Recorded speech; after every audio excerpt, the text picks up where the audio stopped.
Bonjour tout le monde, un public nombreux. Je croyais qu'il y avait seulement en Alberta qu'on s'intéressait aux questions de droite et de conservatisme. Manifestement, je me trompais. On m'a demandé de parler de la dimension historique du conservatisme dans la culture politique québécoise avant les années 60. Donc, je vais citer des auteurs, mais ce sont des auteurs qui sont morts, donc ça devrait faire moins de vagues que ce matin. Ma réflexion s'articulera autour de deux grandes dimensions qui me permettront de prendre en compte l'architecture d'ensemble du conservatisme canadien-français de la première moitié du 20e siècle. Plus précisément, je me propose de l'appréhender d'une part en montrant la nature du sursaut ou de la réaction intellectuelle des conservateurs québécois contre les évolutions sociales et politiques qui affectent le Québec du tournant du 20e siècle. D'autre part, en insistant sur la conception du politique et de l'État qui innervait la pensée de ces conservateurs, ce qui me permettra du même coup de mettre en lumière les faiblesses du libéralisme politique comme tradition politique. Brève définition du conservatisme de la façon dont je l'entends, parce que je m'aperçois que ce matin, ça a été une question qui est revenue lors des échanges.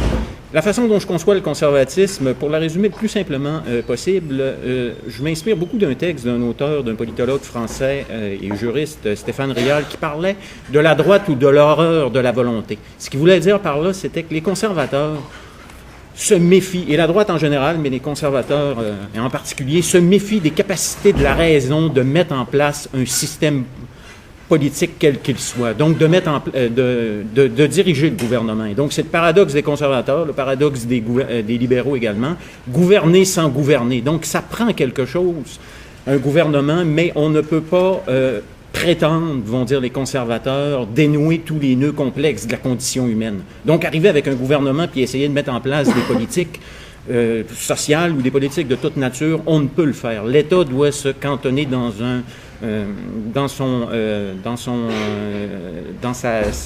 sa capacité de contrôler le territoire, et donc c'est un État gendarme. Donc, très brièvement, c'est de la façon dont j'entends le conservatisme ici. Les penseurs conservateurs sont des penseurs de l'événement, dans la mesure où tant Edmund Burke que Joseph de Maistre, pour ne prendre que ces deux-là, développent leur conservatisme en réaction à la Révolution française, c'est-à-dire qu'ils réagissent en tonnant contre les méfaits que le torrent révolutionnaire, l'expression de Joseph de Maistre, entraîne à sa suite. Donc la pensée conservatrice est en quelque sorte conditionnée par elle. Par exemple, aux États-Unis, il y a eu aussi dans les années 30 ce qu'un auteur a appelé une révolte des conservateurs contre le New Deal. Donc le conservatisme, c'est souvent un courant de pensée qui va se développer en réaction contre des évolutions sociopolitiques qu'on considère comme étant néfastes. On retrouve par la suite cette même dynamique au sein du conservatisme canadien-français ou québécois, qui se révèle une réaction contre les évolutions politiques et sociales qui surviennent dans la première moitié du 20e siècle.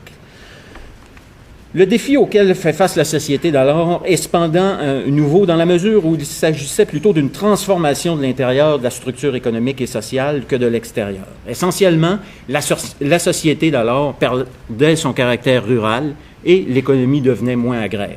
L'industrialisation progressait, l'urbanisation également progressait. La ville de Montréal va voir sa population tripler entre 1901 et 1921, et donc à Québec aussi, la population va augmenter. Donc, c'est une société qui est en transformation. Ça, c'est la toile de fond, je vous dirais, immédiate. La toile de fond plus large, c'est la conquête. Pour la génération des intellectuels d'avant les années 60, la conquête et ses suites constituent aussi l'événement qui pèse de tout son poids sur la réflexion. Les intellectuels des années 20-30 étaient toujours dans une logique de survivance, c'est-à-dire qu'il fallait protéger et conserver ce qui faisait l'originalité de la collectivité nationale. Et essentiellement, le conservatisme nationaliste se développe avec en arrière-plan donc la conquête. Comment assurer la survie de la conquête nationale, de la communauté nationale canadienne-française un siècle après la conquête, alors que la société était en proie à une nouvelle agitation? Comme l'écrit, il l'a très bien vu, l'historien Yvan Lamonde, le défi était de trouver une doctrine. Or, le défi de trouver cette doctrine, c'est essentiellement fait du côté du conservatisme nationaliste. Si Harold Bouchette et d'autres avaient préconisé de s'emparer de l'industrie, d'autres intellectuels catholiques croyaient cependant que l'avenir dépendait surtout d'un sursaut intellectuel et spirituel plutôt qu'industriel. Et il fallait trouver donc une façon de préserver la tradition canadienne-française qu'on croyait essentielle à la survie du peuple. car l'heure est grave. Le peuple qui, jusqu'ici, est resté plutôt à l'abri, est maintenant menacé. Dans les dernières années du 19e siècle agonisant, l'intellectuel Edmond de Nevers, qui n'était pas spécialement conservateur avant son départ pour l'Europe, mais va prendre le temps, lors de son séjour à Paris, de rédiger 3 ouvrages, dont L'avenir du peuple canadien-français en 1896, annonce l'impérieux devoir d'une action française. Il revient sur l'idée que la conquête a été une période de survivance qui a permis au peuple de passer à travers la tempête, si je puis dire, mais aussi une période qui l'a empêché de mûrir. Grosso modo, le raisonnement de Edmond de Nevers est à peu près le suivant dans L'avenir du peuple canadien-français. 1. Le peuple est resté à l'abri. 2. Il a survécu.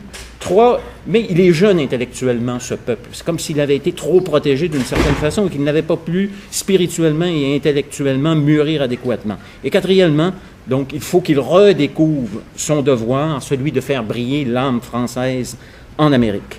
Or, le peuple se laissait aller dans une bien trop confortable quiétude, si bien que les premiers symptômes de la déliquescence se faisaient sentir. Je cite ici de Nevers. C'est que depuis un quart de siècle, surtout, des symptômes de décadence se font sentir parmi nous. C'est que l'âme canadienne-française, sortie de longues périodes de lutte, n'a pas encore trouvé sa voie et qu'elle s'est laissée envahir par l'apathie et l'égoïsme. Fin de la citation.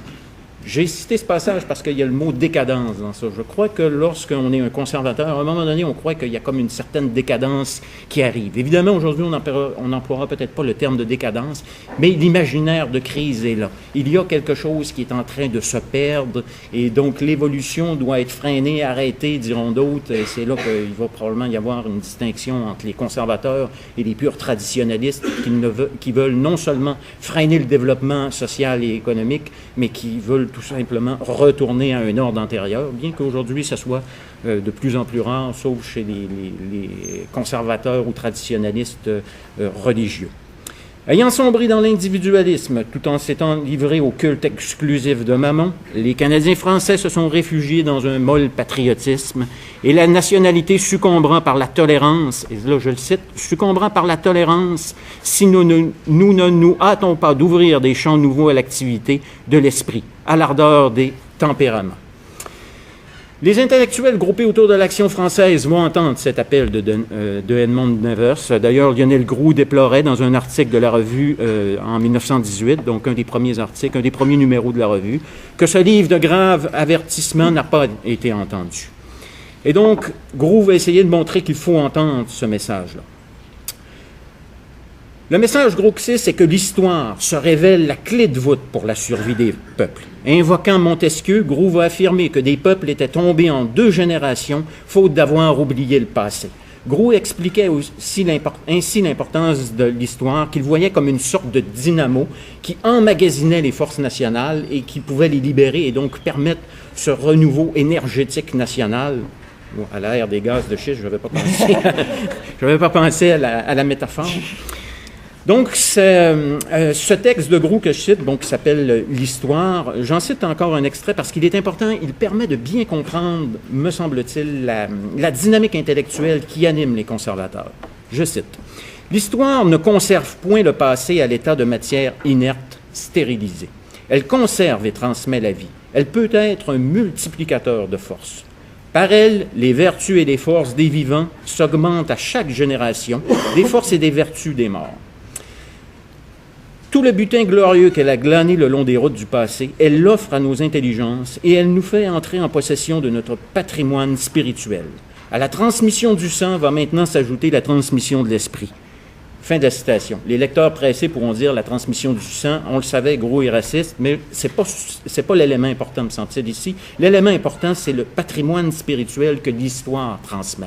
Et donc, c'est vraiment l'idée que l'histoire n'est pas quelque chose qui est cadenassé dans un coffre qu'on ouvre, que les historiens ouvrent de temps à autre pour tirer certaines leçons du passé et pour éclairer le présent. Non, c'est le fait que le passé continue de vivre à travers le présent et qu'il faut le redécouvrir si on veut vivre pleinement en tant que groupe. Et donc, c'est l'idée ici que le passé, c'est pas simplement le folklore, la tradition, c'est pas simplement des habitudes pour Groulx et pour les conservateurs au sens fort du terme. C'est quelque chose qui nous permet de reconnecter avec notre passé profond, Lorsque je suis parti du campus Saint-Jean en fin de semaine, mercredi, on a eu une petite séance où on mangeait de la tire sur la neige. Eh bien, pour les conservateurs, ça, c'est juste une simple habitude. On fait venir du sirop d'érable du Québec. Il n'y a pas d'érable au Québec, on est moins canadien que vous.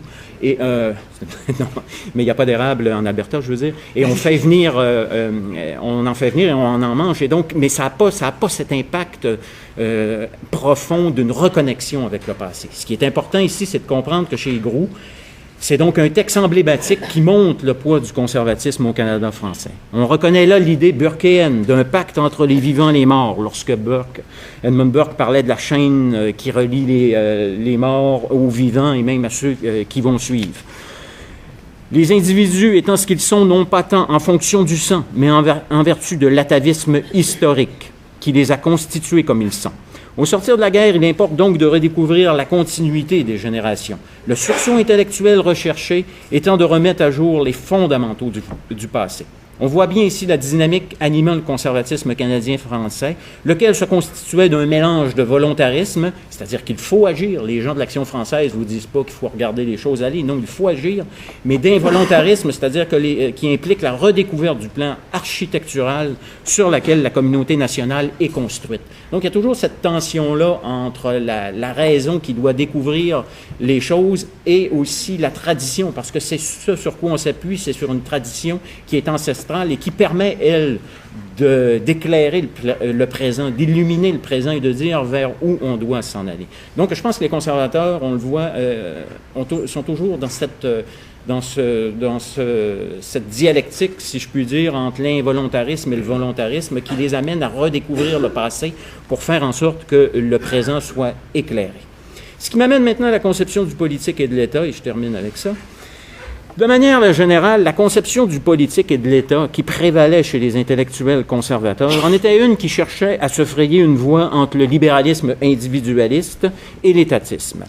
Il faut comprendre que le domaine du politique se retrouvait subordonné à des fins spirituelles plus élevées.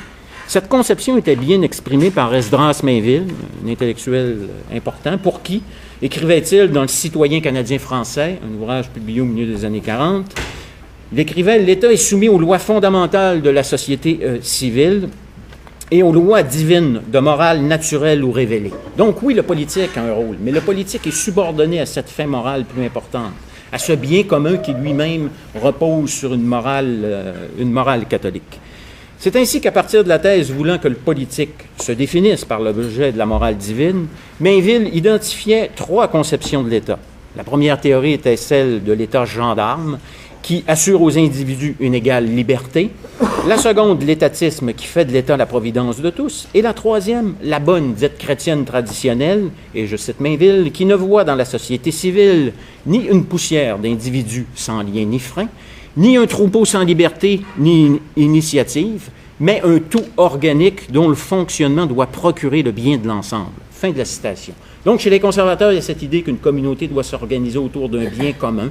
Évidemment, on est dans un univers catholique, le bien commun reposant sur des fondations catholiques et thomistes, devrait-on dire. Et ça fait en sorte que l'État est subordonné à cette conception-là chrétienne conservatrice qui fait de l'État un instrument qui visait l'atteinte du bien commun selon les préceptes de la moralité catholique.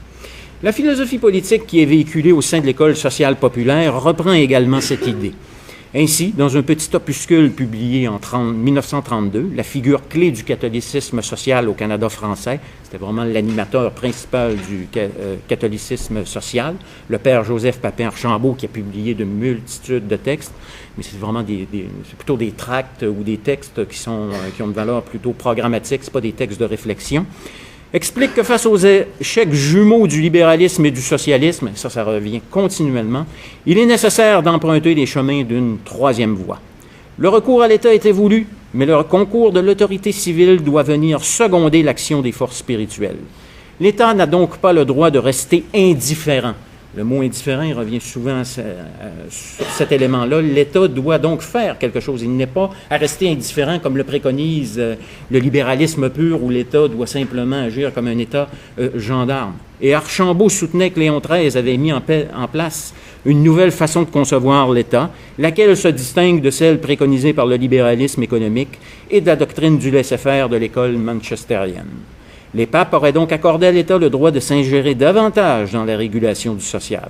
Il s'agirait même d'un devoir que l'État doit impérativement remplir sous peine de disparaître.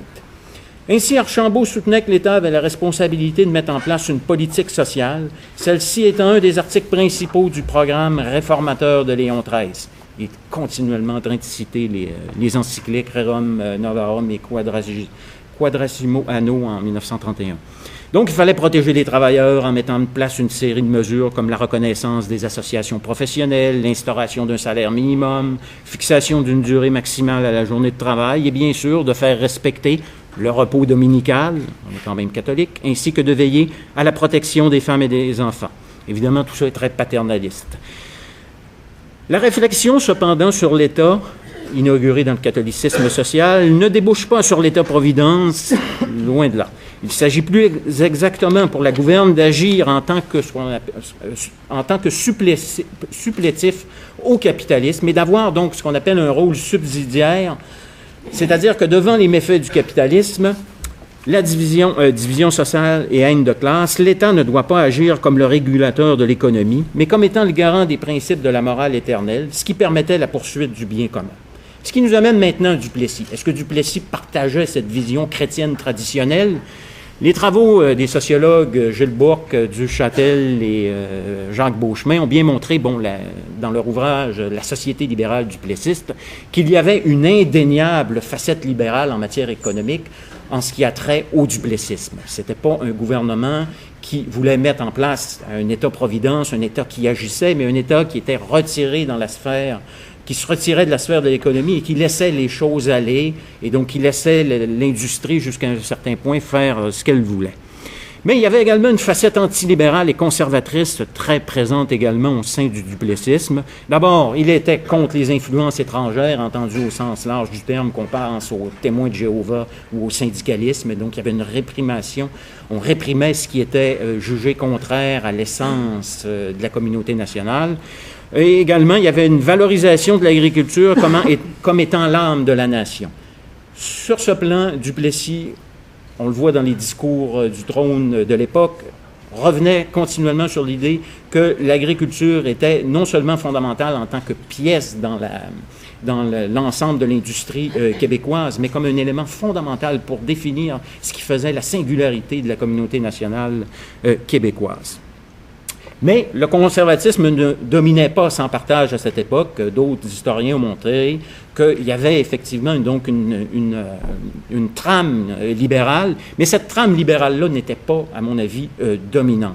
Ce qui dominait, c'était la trame conservatrice. Et donc, je pense, et je vais terminer avec ça, que l'historienne Fernande Roy, avait tout à fait raison d'écrire que Québec n'a pas produit des Adam Smith, Jean-Baptiste C. ou John Stuart Mill, mais qu'elle avait, je pense qu'on peut dire que le Québec a produit des équivalents de Edmund Burke ou Joseph de Maistre, évidemment, toujours dans le contexte canadien-français, donc avec des problématiques qui ne sont pas nécessairement celles qui étaient celles des penseurs du 19e siècle.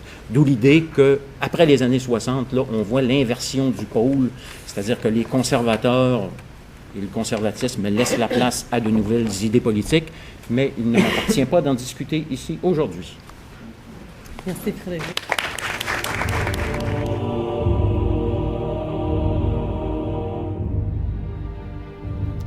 Simple, présomptueux, égoïste, abstrait, mosaïque ridicule, diligent, sacrilège, violent.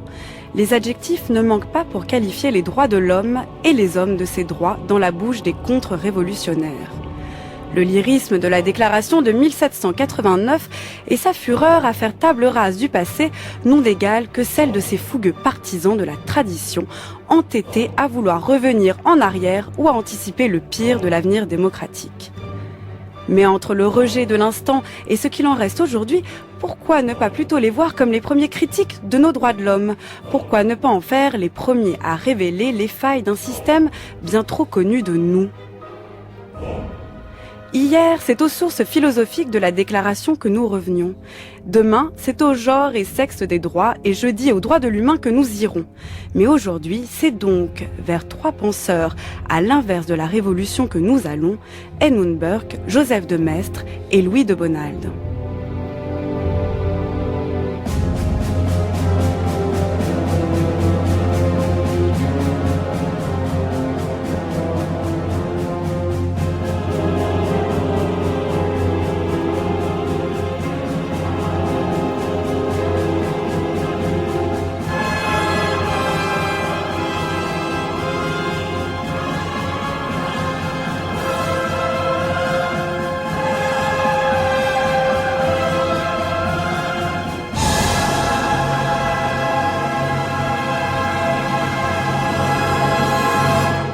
Nos démocrates méprisent l'expérience, qui n'est à leurs yeux que la sagesse des ignorants. Et quant au reste, ils ont creusé une mine qui fera sauter d'un coup tous les exemples du passé, tous les précédents, et les chartes et les actes du Parlement. Cette mine, ce sont leurs droits de l'homme. Contre ces droits, on ne saurait se prévaloir d'aucune prescription, d'aucun engagement solennel. Ils n'admettent ni tempérament, ni compromis. Et tout ce qui pourrait en limiter le plein exercice n'est que fraude et injustice. Un gouvernement chercherait en vain à se protéger de ses droits en faisant valoir son ancienneté ou la justice et la douceur de son administration. Car pour peu que les formes de ces gouvernements ne cadrent pas avec les théories de ces spéculateurs, leurs objections conservent toute leur force. Elles valent aussi bien pour une autorité ancienne et bienfaisante que pour la tyrannie la plus violente ou pour l'usurpation la plus récente. Ce qu'ils mettent toujours en cause, ce ne sont pas les abus d'un gouvernement, mais sa compétence et sa légitimité. Je n'ai rien à dire des lourdes subtilités de leur métaphysique politique, qu'ils s'en amusent dans leurs écoles, mais ne souffrons pas qu'ils s'en échappent pour se déchaîner sur la terre avec toute la furie du Levantin balayant tout sur leur passage, ni qu'ils rompent les vannes du grand abîme pour soulever les flots qui nous submergeront. Lacroix, Danton, Mercier et d'autres prisonniers vont et viennent. Comment ? Tant de malheureux et dans un état si misérable. Les charrettes de la guillotine ne vous ont jamais dit que Paris était une boucherie? N'est-ce pas, Lacroix? L'égalité brandit sa fausse sur toutes les têtes. La lave de la Révolution coule, la guillotine républicanise, les galeries applaudissent et les Romains se frottent les mains, mais ils n'entendent pas que chacune de ces paroles est le râle d'une victime. Suivez donc vos grandes phrases jusqu'au point où elles prennent corps. Regardez autour de vous. Tout cela, vous l'avez dit. C'est la traduction mimée de vos paroles. Ces infortunés, leurs bourreaux et la guillotine sont vos discours devenus vivants. Vous bâtissez vos systèmes comme Bajazet ses pyramides avec des têtes humaines. Tu as raison. De nos jours, tout se fait en chair humaine. Bonjour Jean-Yves Franchère. Bonjour. Vous êtes professeur de théorie politique à l'Université libre de Bruxelles et puis j'ai grand plaisir à vous recevoir car vous êtes l'auteur avec Justine Lacroix d'un ouvrage qui vient tout juste de paraître au Seuil, Le procès des droits de l'homme, généalogie du scepticisme démocratique, dans lequel vous travaillez notamment ou entre autres sur les critiques conservatrices et réactionnaires des droits de l'homme et on vient justement d'entendre, interprété par Georges Claes, un extrait des réflexions sur la Révolution de France du conservateur Edmund Burke. Ces réflexions datent de 1790, donc c'était juste avant la Terreur que met en scène la pièce La mort de Danton de Georges Büchner qu'on a aussi entendu. Et est-ce qu'on peut dire que Burke avait une forme de lucidité quant à la forme sanglante qu'allaient prendre les droits de l'homme ? Merci à vous. Il est difficile de nier que Burke ait une forme de lucidité, puisqu'il, dans les réflexions sur la révolution de France, il anticipe le processus révolutionnaire d'une manière qui s'est confirmée. Il annonce que les droits de l'homme vont déboucher sur la terreur, et que la terreur va déboucher sur le chaos, et que ce chaos va déboucher sur la prise de pouvoir d'un général populaire. Donc il semble que le parcours de la révolution jusqu'à la prise de pouvoir de Napoléon ait été anticipé. Ça dit, je vous remercie d'avoir ajouté un extrait de la pièce de Büchner au texte de Burke, puisque Büchner se situe politiquement aux antipodes de Burke. C'était un jeune révolutionnaire.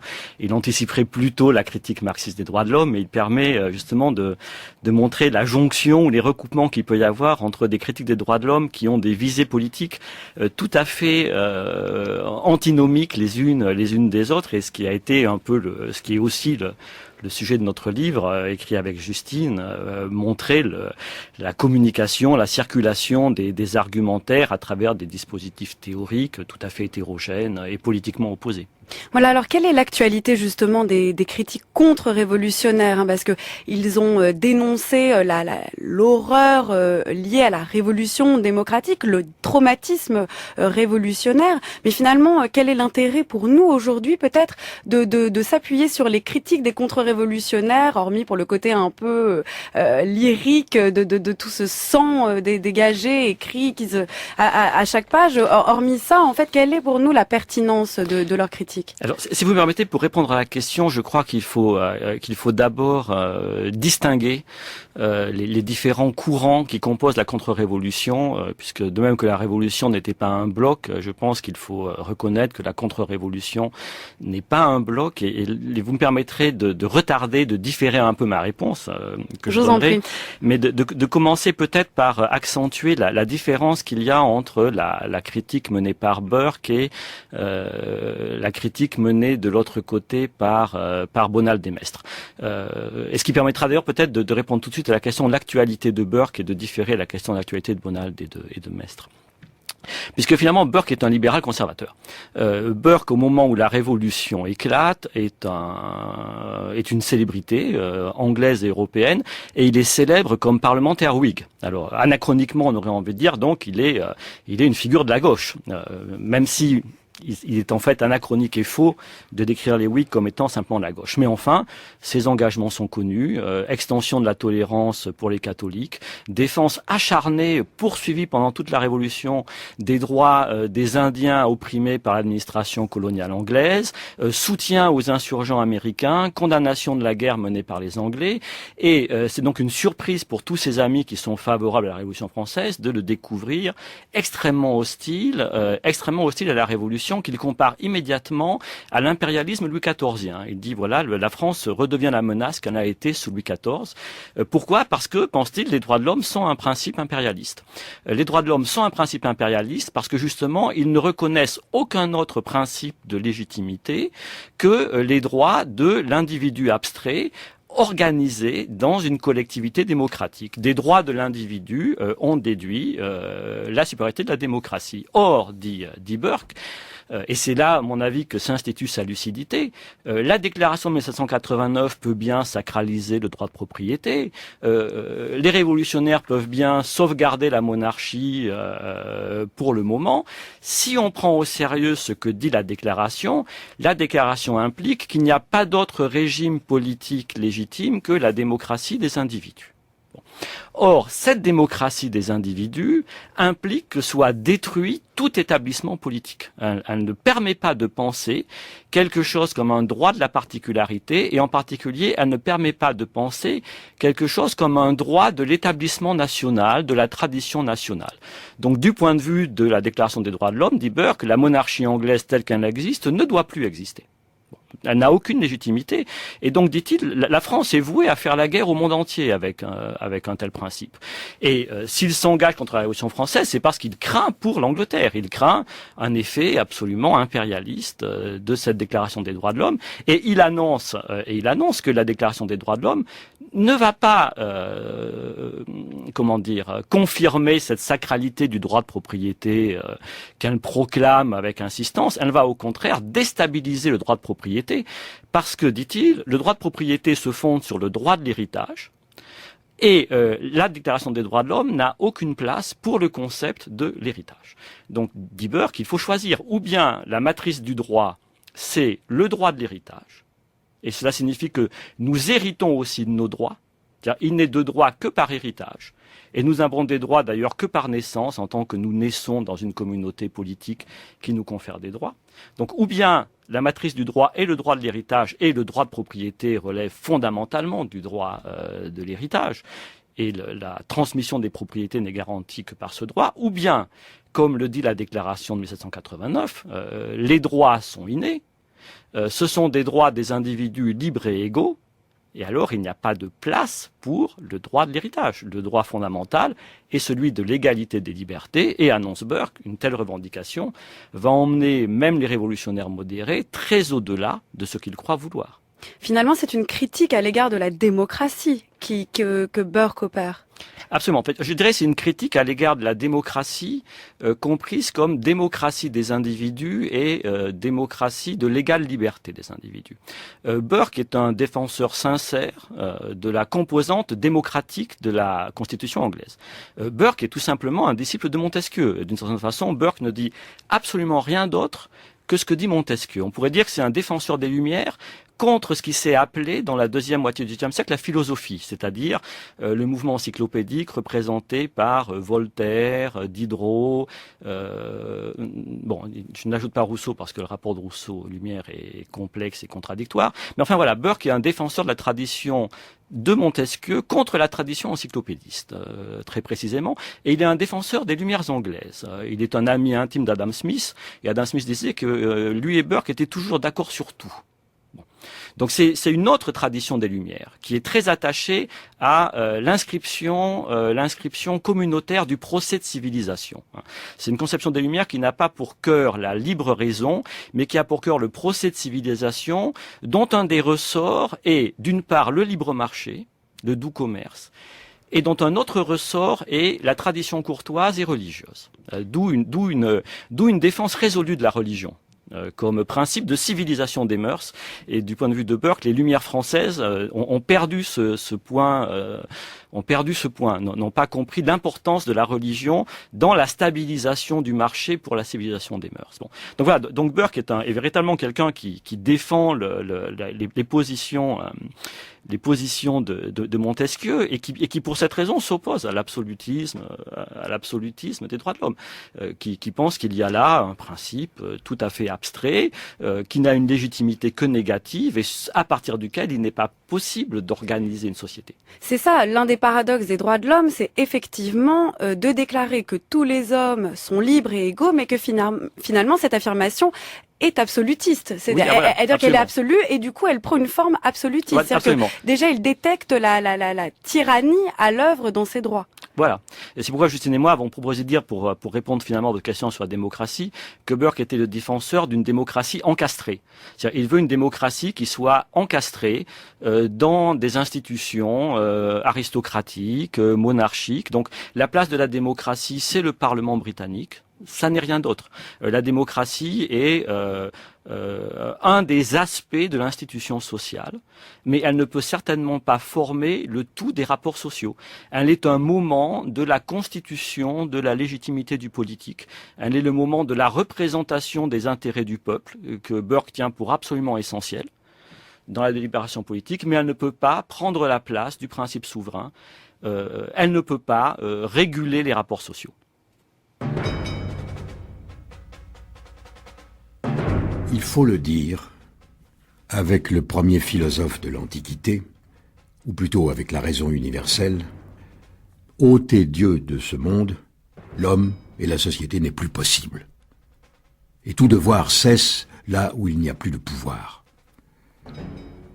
Archimède ne demandait pour soulever le monde qu'un point d'appui placé hors de la terre. Dieu est le point d'appui sur lequel se meut le monde des intelligences. Et ils sont coupables d'une étrange présomption, ces écrivains qui, nouveaux venus dans l'univers et seuls contre le genre humain, cherchent dans les affections de l'homme le contrepoids de ses passions, ôte ainsi tout fondement de la morale, toute sanction aux lois, et ne laisse à la raison de l'homme d'autre direction que sa raison même, toujours si faible contre ses penchants. Il place dans l'égoïsme le principe de la justice, parce qu'ils sont égoïstes, et qu'ils veulent paraître justes. Et dans la sensibilité physique, le principe de l'humanité, parce qu'ils ont les nerfs faibles et qu'ils veulent qu'on les croie humains.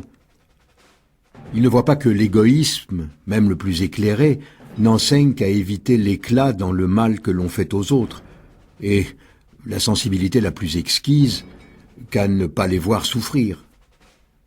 Et de là vient que des hommes qui ont commandé l'incendie et la dévastation de royaumes entiers n'auraient pas peut-être vu de sang-froid égorger un animal.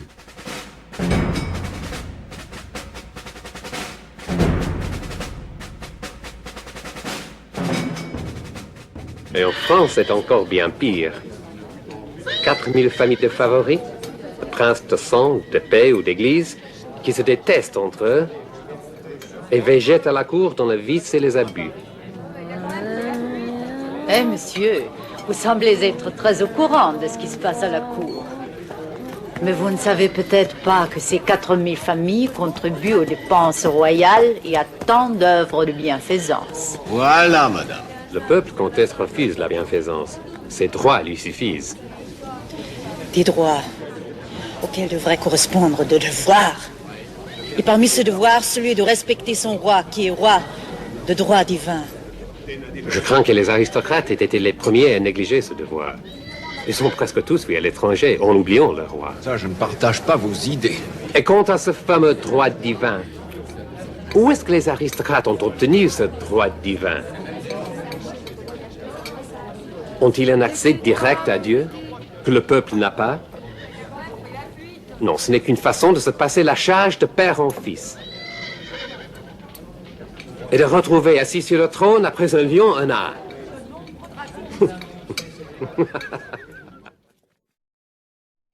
Jean-Yves Franchet, on vient d'entendre un extrait d'un film d'Ettore Scola, La Nuit de Varennes, un film de 1982. On vient d'y entendre Thomas Paine, le critique acharné de Burke, pointer du doigt effectivement le fait que les contre-révolutionnaires disent que la révolution se détache de Dieu, met en cause l'autorité de Dieu, l'affronte. Mais effectivement, les révolutionnaires, que connaissent-ils à Dieu? Comment ont-ils accès à cette autorité-là? Et juste avant, on a entendu interpréter par Georges Claes un texte de Louis de Bonald, justement, un autre contre-révolutionnaire, donc que Burke, qui lui aussi dit clairement ça, il faut un point d'appui en dehors de la société, et ce point d'appui ne peut être que Dieu. Oui. Alors, c'est un texte très important, mais je pense qu'il faut marquer ici une différence avec Burke, qui est que chez Burke, il n'y a pas de droit divin du roi. Burke est un défenseur de la Révolution anglaise, de la Glorious Revolution, c'est un Whig, et donc chez Burke, ce qui est d'institution divine, c'est le montage global du système social. Il ne s'agit pas de défendre le droit divin du roi, le droit divin de l'aristocratie ou le droit divin du peuple. Burke ne veut même pas trancher la question de la vérité religieuse. Il pense qu'il faut une religion établie, qu'il est légitime que l'Église anglicane soit établie, soit la religion officielle, mais il réclame la tolérance pour les autres confessions, et il écrit que les Anglais aiment toutes les religions parce que toutes les religions sont des façons de rendre témoignage à Dieu. Bon. La position de Bonald, comme celle de Maistre, est tout à fait différente. C'est-à-dire que ce sont des continentaux, pas des anglo-saxons, et la matrice de leur pensée, d'ailleurs, n'est pas du tout fournie par cette combinaison de common law britannique, d'empirisme anglais, de lumières écossaises et d'admiration pour Montesquieu qui définit la pensée de Burke. Leur pensée, car avant la Révolution, ils ont lu essentiellement les auteurs des Lumières, Joseph de Maistre, par exemple, à l'encyclopédie, chez lui, il est un des souscripteurs. Leur pensée est fournie par un mélange de cartésianisme revu par Malebranche, par l'influence des physiocrates. C'est-à-dire un cartésianisme revu par Malebranche? Un cartésianisme qui est une théorie de l'ordre moral du monde. Mais qui, si vous voulez, à la différence de l'empirisme, maintient, comme chez Descartes, la différence de l'âme et du corps. C'est-à-dire, pour le dire très simplement, le sujet cartésien n'est pas du tout compris comme l'origine des droits de l'homme. Le modèle du sujet cartésien, c'est le monarque absolu. Chez Descartes, le moi ne se connaît comme tel que parce qu'il a une démonstration de l'existence de Dieu. Et Malebranche a insisté là-dessus. Se penser, c'est immédiatement savoir que Dieu existe. Donc le sujet se renverse immédiatement en Dieu. Dieu est la fondation de toute subjectivité. Et ils héritent de cette thèse-là. Et il l'applique même à un domaine politique, finalement. Ah oui, Bonald dit qu'il faut étendre la philosophie de Malebranche au domaine moral et politique. Et paradoxalement, ils ont beaucoup lu Rousseau. Bonald dit que Rousseau est beaucoup plus habile que Montesquieu. Et ils sont très attachés, non pas à l'idée du contrat social, qu'ils jugent absurde, mais à l'idée de volonté générale. Donc je vais en redire un mot. Mais donc la différence du fait, c'est la suivante, c'est que lorsqu'il parle de fondation de la monarchie en Dieu, il renvoie véritablement à une fondation théologiquement assurée, pas à une sorte d'institution divine en gros, comme celle dont parle Flou, délibérément floue, comme celle dont parle Burke. Chez Burke, la religion est une sorte de halo divin indéterminé qui plane sur les institutions. Chez Bonald Desmaistres, il y a une religion vraie, le catholicisme, dont il faut établir la vérité. Le droit supérieur du catholicisme aux autres religions se fonde sur la vérité du catholicisme. C'est parce que le catholicisme est la seule vraie religion et la seule religion vraie que le catholicisme a un droit que n'ont pas les autres religions et qu'il peut assurer le droit divin du monarque, qui est véritablement un droit divin, non pas des institutions sociales, mais du pouvoir souverain en tant que souverain. Et donc on a là une structure conceptuelle qui est extrêmement différente de celle de Burke et qui n'a absolument rien de libéral, qui est authentiquement théologico-politique, alors que Burke, justement, Burke récusait les droits de l'homme, disait-il, parce que c'est de la théologie politique. La position de Bonald est exactement inverse. Il dit les droits de l'homme sont de la mauvaise métaphysique. Le problème n'est pas qu'ils sont métaphysiques. Le problème est que il donne à la société une fondation qu'elle ne peut pas avoir, une fondation immanente, une fondation à même les individus, et ils ne sont pas capables de rendre compte de la véritable fondation métaphysique de la société. En fait, c'est les premiers à pointer du doigt l'individualisme à l'œuvre dans les droits de l'homme. Oui, d'ailleurs, Maistre est sans doute celui qui invente le mot. La première occurrence connue du mot individualisme se trouve dans une conversation de Maistre qui est rapportée. Donc, on a une petite incertitude sur l'authenticité, mais absolument. Leur point, il s'agit d'attaquer l'individualisme des droits de l'homme. Et alors, c'est là que le point est remarquable, parce que ce que j'ai dit qui est remarquable et qui nous parle aussi, effectivement, parce que la dimension d'ordre moral et religieux peut nous paraître un petit peu dépassée comme critique à l'égard des droits de l'homme. Oui, mais alors ici, il faut intégrer une autre considération qui est que, et c'est très sensible chez Bonald, j'ai parlé de droit divin de Dieu, mais Dieu c'est la société. Durkheim dira Dieu c'est la société, mais de manière très étonnante, Bonald dit exactement la même chose. Et il dit il n'existe rien en dehors de la société. Et ce traditionnaliste est un rationaliste absolu, puisque comment connaissons-nous les volontés de Dieu? Qu'est-ce qui nous fait connaître Dieu? Eh bien, ce sont les lois de l'ordre social en tant qu'il est un ordre social. Autrement dit, la théologie chez Bonald, c'est strictement une sociologie. Et ça va très loin, puisque chez lui, finalement, la théologie de la Trinité est une théologie des rapports sociaux que Dieu entretient avec lui-même en ces trois personnes. Donc on a en fait une sorte de sociologisme absolu. Qu'apprenons-nous dans la religion, selon Bonald? Nous y apprenons les structures de la société, c'est-à-dire les rapports entre ce qu'il appelle les personnes sociales, qui sont le pouvoir, le ministre, le sujet, ce qui est une sorte, dit-il, d'algèbre sociale qui se réfracte dans toutes les sphères sociales. Pouvoir, ministre, sujet, ça donne le prêtre, ça donne Dieu, le prêtre, le fidèle, ça donne le père, la mère, l'enfant, ça donne le monarque, ses ministres, les sujets, et ainsi de suite. Et donc, que s'agit-il de dire? Comme Bonald le dit, il s'agit de se souvenir que l'homme ne fait pas la société, mais que la société fait l'homme. Il y a donc une consistance propre du social. Il y a des lois structurelles du social qui sont aussi les lois d'un ordre symbolique. Les individus n'existent jamais en tant qu'individus. Ils existent toujours en tant que personnes sociales. Je n'existe pas comme individu, j'existe d'abord comme enfant. Et comme enfant, j'existe comme fils ou comme fille. J'existe comme fils aîné ou comme fils cadet. J'existe comme fille aînée ou comme fille cadette. Donc je suis toujours déjà investi par une personnalité sociale. L'individualisation vient ensuite. Par exemple, bien sûr, je dois m'individualiser pour passer du rôle de fils à celui du rôle de père, pour passer du rôle de fille à celui du rôle de mère, mais je n'existe toujours que sous une personne sociale. Et donc, dit Bonald, en un sens, oui, les individus sont égaux, c'est ce que dit le christianisme. Ils sont égaux devant Dieu. Mais socialement, les personnes sociales ne sont pas égales.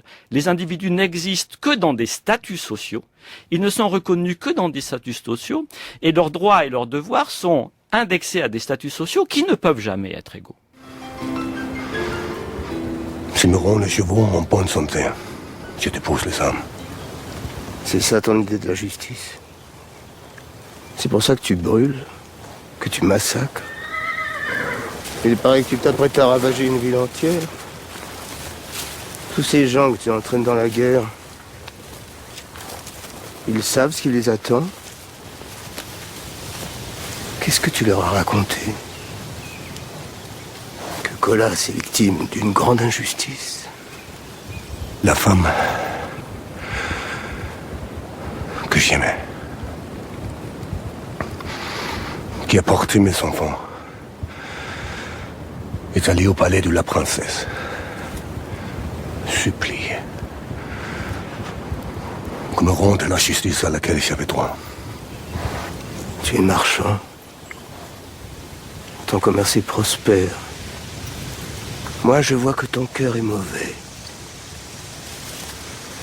Que tu entraînes tous ces gens dans une guerre qui ne les concerne pas. Toi-même, qu'est-ce que tu ferais si dans ta propre troupe, chacun voulait être indépendant, se faire justice et se venger lui-même? Tu dirais que c'est au supérieur de juger, que nul ne peut être juge de sa propre cause. Colas, ce qui t'attend sur terre, c'est l'échafaud.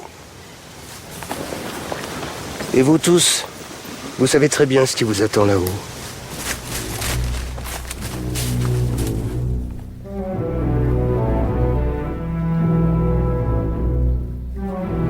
Si la société civile est le produit d'une convention, cette convention doit être sa loi. Elle doit limiter et informer toute constitution à laquelle elle préside. Il n'est pas de pouvoir législatif, judiciaire ou exécutif qui ne soit sa créature. Aucune forme de pouvoir ne peut avoir d'existence dans un autre ordre des choses. Comment donc pourrait-on se prévaloir des conventions de la société civile pour revendiquer des droits qui ne supposent même pas l'existence d'une telle société? Des droits qui sont absolument incompatibles avec celle-ci. Un des premiers objets de la société civile, objet qui devient une de ses règles fondamentales, est que personne ne soit juge de sa propre cause. De ce seul fait, chaque membre de la société renonce au premier droit fondamental de l'homme naturel, celui de juger par lui-même et de défendre son propre droit. Il abdique le droit d'être son propre gouverneur et même ce droit de légitime défense qui est la première loi de la nature. Les hommes ne peuvent jouir à la fois des droits de l'état de nature et de ceux de la société civile. Pour obtenir justice, l'individu renonce au droit de déterminer dans ce qui lui importe le plus.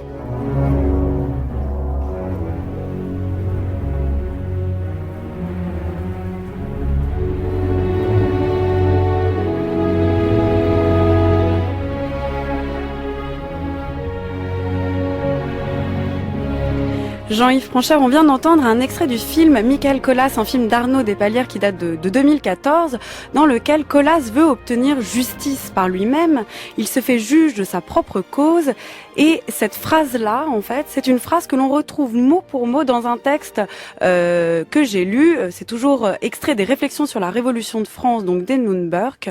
Et ce qu'on entend finalement, c'est la critique que pointe Burke dans ce texte des droits de l'homme à la fois revendiqué une manière d'être le seul juge et en même temps de faire société avec cette déclaration. Il pointe ce paradoxe là à l'œuvre dans la Déclaration des droits de l'homme, dans les droits de l'homme. Jean-Yves Franchère. Oui.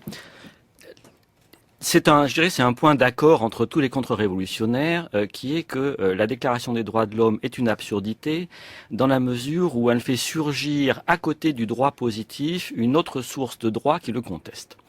Et donc, elle introduit, en proclamant en particulier ce droit à la résistance à l'oppression, qui aux États-Unis a pris la forme du droit au port d'armes d'ailleurs. C'est un point qu'on oublie un peu, qui est que la différence entre l'Europe et les États-Unis s'est faite ici en fait autour d'une idée commune. Quand on lit les débats de 1789, derrière la résistance à l'oppression, il y avait une idée assez proche de celle qui a inspiré l'amendement américain sur le port d'armes, mais des destins des deux idées ont été très différentes. Bon, et donc il y a cette idée que voilà, on introduit une source de droit concurrente du droit positif et qui ne peut que déstabiliser le droit positif. Bon. Alors cette idée ensuite elle se décline de façon différente chez Burke et chez Mestre. Donc, Burke ne rejette pas l'idée d'un contrat social, mais ce qu'il y a c'est que chez Burke le contrat social est un contrat qui n'est certainement pas un contrat passé entre des individus à l'état de nature. C'est un montage institutionnel extrêmement complexe qui. Il parle de mosaïque ridicule. Voilà, absolument, oui, pour les droits de l'homme. Mais à côté de cette mosaïque ridicule, il y a la belle mosaïque de la Constitution mixte anglaise, évidemment, si vous voulez. Et dans cette mosaïque-là, qui est la belle mosaïque, la mosaïque réussie, sont composés des intérêts, des besoins, le droit de la vertu et pas seulement de la liberté, les droits des corporations et pas seulement des individus. Et donc les droits de l'homme ont bien une place, mais c'est une place, comme il le dit dans le texte que vous avez lu au tout début de l'émission, où ils sont réfractés dans tellement d'autres droits qu'ils n'ont plus aucune pertinence en matière de droit positif. C'est pourquoi la position de Burke, qui d'ailleurs a été en fait à un moment celle de Mirabeau dans les débats, qui sur certains points était très proche de Burke et était en contact avec Burke, c'est une position qui consiste à dire une constitution libre suffit, mais il ne faut pas une déclaration de droit supérieure à la Constitution. C'est-à-dire la Constitution, comme la Constitution anglaise, n'a pas besoin d'une déclaration de droit. Les droits sont garantis par la Constitution et créer une source de droit hors de la Constitution, c'est mettre la Constitution libre en danger. Bon. À côté de ça, Bonald et Mestre ont une thèse différente, beaucoup plus forte, qui est, comme le dit Bonald, que contre les droits de l'homme, il faut affirmer les droits de Dieu, c'est-à-dire les droits de la société. Donc la position de Mestre et de Bonald ne consiste pas à dire que les droits de l'individu doivent être mélangés avec toutes sortes de droits, de devoirs, de besoins, d'intérêts non juridiques, avec le marché libre. Leur position consiste à dire que il n'y a de droits au sens strict que de droits de la société. L'individu n'est que le produit de la socialisation et ces droits ne sont, comme le dira Kant, qui reprendra intégralement les thèses de Mestre et de Bonald. Les droits de l'individu ne sont que le droit d'accomplir leurs devoirs.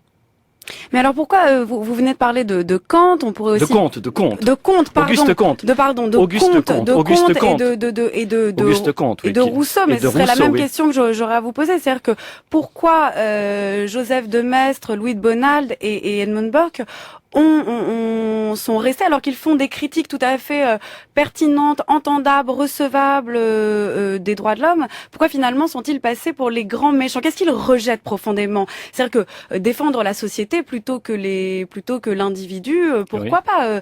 Tocqueville le fait aussi d'une certaine manière. C'est aussi ce qu'on retrouve chez Rousseau. C'est-à-dire les droits de l'homme permettent la création d'une société.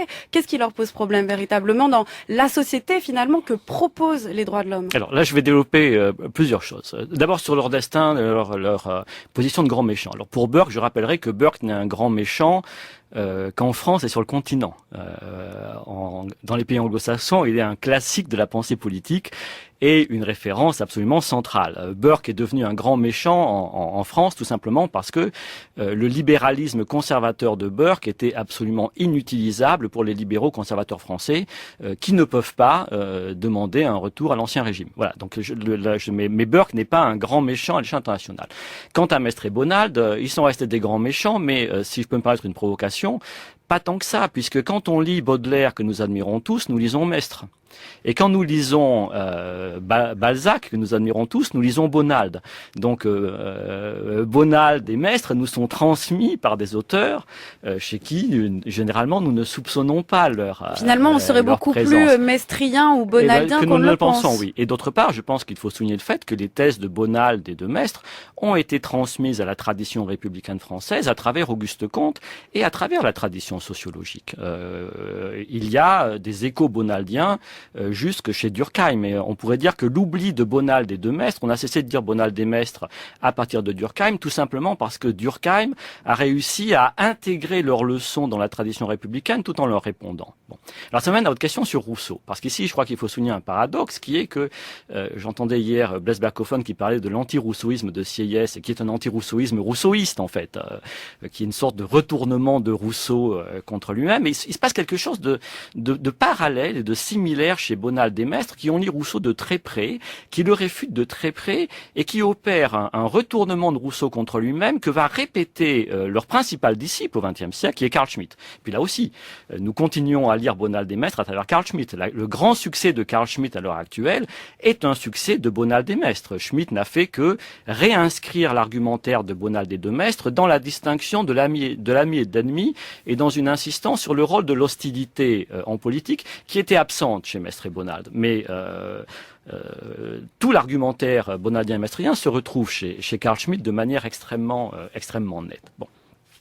Alors, quelle est cette opération? Cette opération, elle consiste à opposer l'idée de volonté générale et l'idée de contrat social. Rousseau avait reconnu, dans le chapitre du législateur, que pour que le contrat social soit possible, il faudrait qu'existe déjà ce qui rend le contrat social possible, à savoir une volonté générale et une capacité des citoyens à préférer leur intérêt d'individus citoyens, ce que Rousseau appelle la volonté générale, en chacun, à leur intérêt d'homme particulier, qui est la volonté particulière. La volonté générale, c'est en fait la volonté du citoyen qui se pense comme pur individu citoyen. La volonté particulière, c'est la volonté de l'individu appartenant à un groupe, à une classe, à une corporation, à une communauté religieuse. Alors, la question qui se pose, c'est comment former la volonté générale?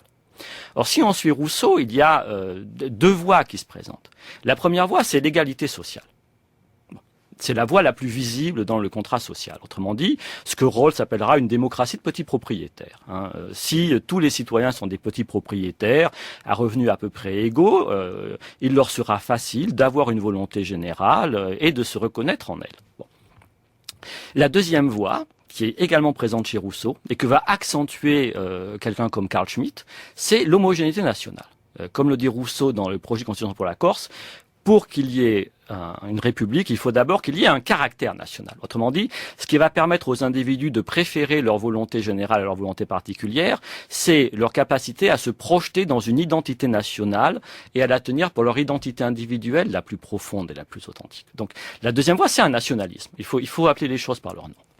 Alors, que disent maintenant les contre-révolutionnaires? Ils disent ceci, ils disent l'égalité sociale, nous ne l'aurons pas. Et là, il faut un diagnostic sociologique lucide que referont Comte et Durkheim.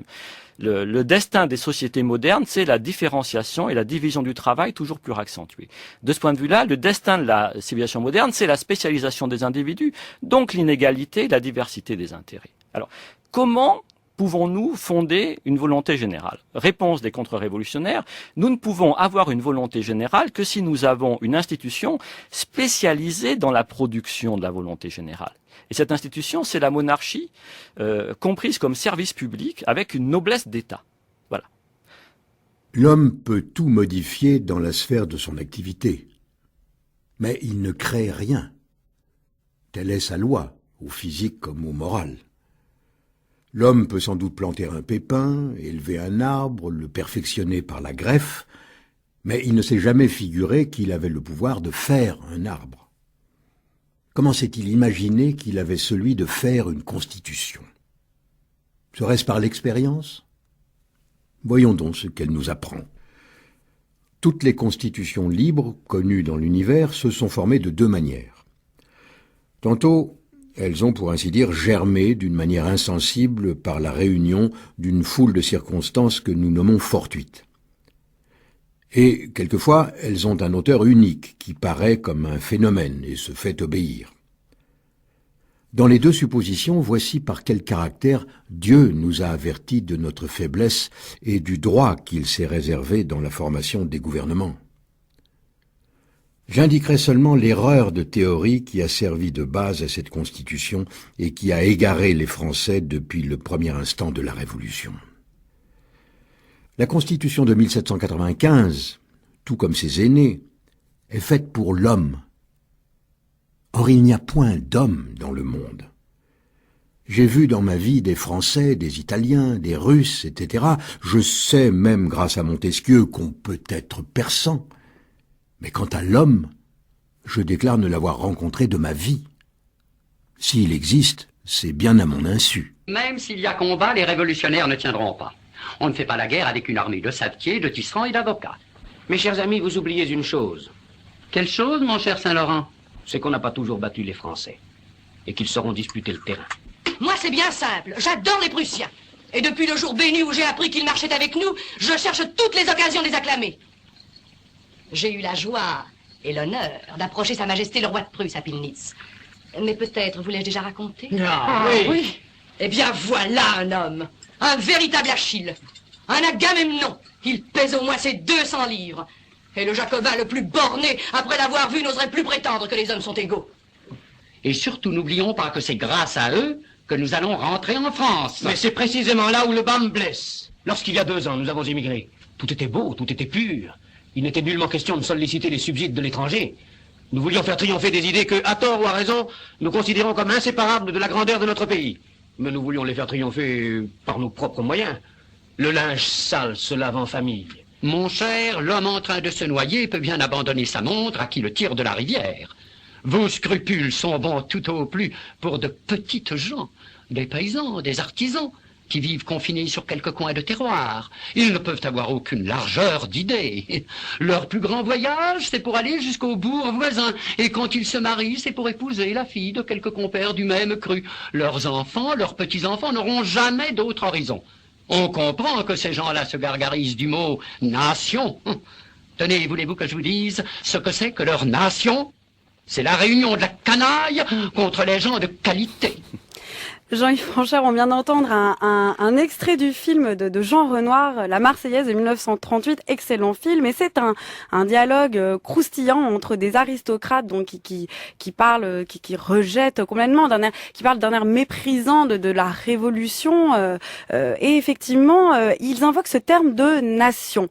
Ils se gargarisent du mot nation. Eux, ils ont une vision, une conception bien différente de ce terme de nation, sûrement peut-être une conception proche de celle des contre-révolutionnaires, lié à l'identité nationale dans lequel l'individu peut se projeter, et on est bien à l'inverse effectivement de cet homme que Joseph de Maistre dit n'avoir jamais rencontré dans le texte qu'on a entendu interprété par Georges Claes. Donc cet homme qu'il dit n'avoir jamais rencontré, cet homme des droits de l'homme, c'est-à-dire que d'un côté il y a l'homme abstrait des droits de l'homme et de l'autre l'homme de la nation, la métaphysique des nations de Maistre. Alors oui, il y a une chose très amusante, je crois qu'il faut dire sur l'extrait du film de Jean Renoir, qui est que Maistre considérait que les aristocrates qu'on entend parler dans le film étaient des imbéciles. Et il le dit clairement dans sa correspondance. Et dans les considérations sur la France, il dit « Les émigrés ne comprennent pas qu'il demandait le démembrement de la France et que Robespierre, avec son génie infernal, dit-il, a sauvé la France. » Autrement dit, la position de Maistre est que les émigrés ne devaient surtout pas gagner. Et c'est pourquoi Dieu a eu bien raison de laisser les Jacobins sauver le pays, parce que justement, ces émigrés ne comprennent pas l'importance de la nation. Et de ce point de vue-là, la position de Maistre consisterait à dire que bien que les révolutionnaires se soient fait une idée fausse de la nation, une idée aveugle de la nation, dans la mesure où ils mobilisaient l'énergie nationale que les émigrés refusaient, les révolutionnaires avaient mieux compris l'essence du politique que les émigrés eux-mêmes. La position de Maistre consisterait à dire ici, oui, les révolutionnaires ont bien compris que leur atout était la nation. Simplement, c'est là qu'on voit la confusion de leur idéologie, parce que la nation, dira Maistre, ne s'appuie pas sur les droits de l'homme. Les révolutionnaires confondent la nation sous prétexte que la nation est cet ensemble où tout le monde a les mêmes droits de naissance, confondent la nation avec la société des droits de l'homme, mais la nation est autre chose. Elle est un héritage national, elle renvoie à une tradition, et en fait, les révolutionnaires n'ont raison contre les émigrés que dans la mesure où les révolutionnaires sont, via le thème de la nation, plus authentiquement traditionnalistes que les émigrés qui témoignent justement d'un effroyable détachement à l'égard de la réalité nationale. Alors je crois que là, justement, ça nous amènerait à la deuxième voie que je décrivais, parce que les contre-révolutionnaires disent ceci, ils disent, voilà, la volonté générale, finalement, ne peut être produite que par un appareil d'État, et un appareil d'État qui a pour fonction de corriger les inégalités sociales et économiques. Donc si vous voulez, il y a quelque chose que la tradition républicaine retiendra. La démocratie n'est pas possible, il n'est pas possible d'abolir la division du travail, il n'est pas possible d'abolir la différence des statuts. C'est donc la fonction propre de l'État, et qui est pour eux une monarchie appuyée sur une noblesse de service public, c'est donc la fonction propre de l'État que de représenter le moment spécifique de l'intérêt général contre la diversité des intérêts particuliers. Donc là, ils ne sont pas du tout des libéraux. Ils ne croient pas du tout que le libre jeu des intérêts particuliers dans la société peut, grâce à une main invisible, s'organiser en un tout harmonieux. Ce que croit Burke. Eux, ils ne le pensent pas. Ils pensent que l'État est là pour imposer l'intérêt général à une société divisée et dont les inégalités seront d'autant plus violentes qu'elles ne sont pas compensées par une représentation étatique de l'intérêt général. Bon.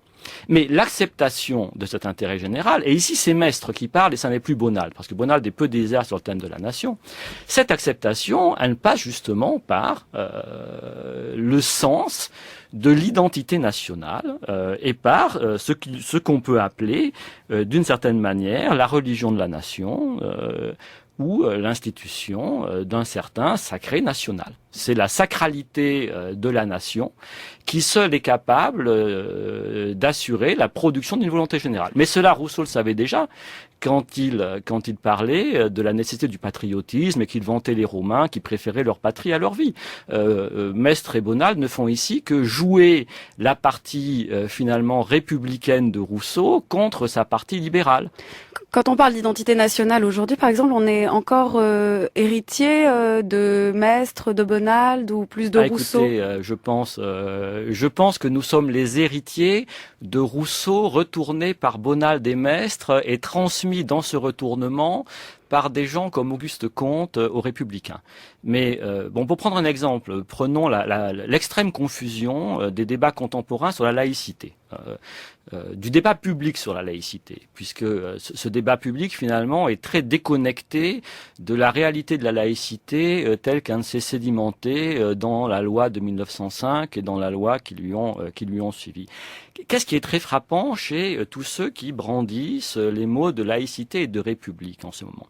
C'est qu'en réalité, sous les mots de laïcité et de république, ils réclament quelque chose comme la restauration d'une unité nationale.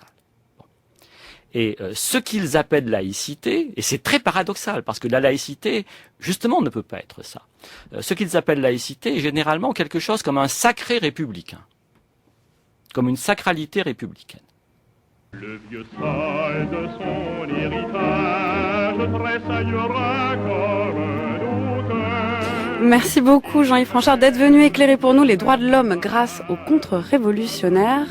Et puis je rappelle que de vous, on peut lire L'autorité contre les Lumières, la philosophie de Joseph de Maistre paru chez Droz, des réflexions sur l'accord des dogmes de la religion disponibles aux éditions du Cerf, et bien sûr du procès des droits de l'homme, généalogie du scepticisme démocratique sorti il y a très peu au Seuil et coécrit avec Justine Lacroix que nous recevons jeudi. Et enfin vous m'avez signalé, vous y tenez 2 plaquettes, Ce qui rêve en nous le jour et tentative de contraction de la pensée de Heidegger en 2 vers, c'est paru aux éditions Derrière la salle de bain. Merci beaucoup.